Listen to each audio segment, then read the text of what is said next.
76 ગળથુથીમાં છે. 1967-68માં ગુજરાત રાજ્ય પંચમહોત્સવ, શ્યામલદાસ આર્ટ્સ કોલેજમાં યુથ ફેસ્ટિવલની અનેકવિધ કોરિયોગ્રાફી, ઘણા બધા પારિતોષિક, ગોલ્ડ મેડલ્સ મેળવેલ છે. કવિ શ્રી રવિન્દ્ર ઠાકોરની નૃત્ય નાટિકા કલા ફૂલ ફોરમશીપ પ્રીત હોય કે પછી 12 મહિનાના પર્વ આધારિત પરમની આ કાર્યક્રમોમાં કોરિયોગ્રાફી, દિગ્દર્શન અને વેશભૂષા આપે કરી છે. ખુશ્બુ કલાવણીની સ્થાપના કરી અનેકવિધ પ્રોગ્રામો કર્યા છે. ઘણી જગ્યાએ નિર્ણાયક તરીકે ભૂમિકા ભજવનાર પોઈણીબેન ઓઝા ભાવનગર, બરોડા, ભરૂચ, મુંબઈની અનેક સાંસ્કૃતિક કલાઓ સાથે સંકળાયેલ છે.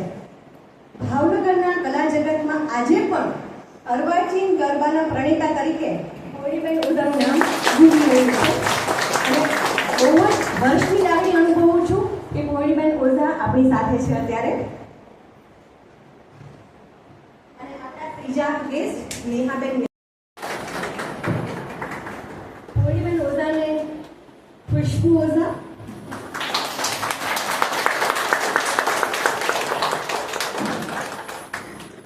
જાણો છો ખુશ્બુ ઓઝાના પૈડી છે એટલે બહુરાણી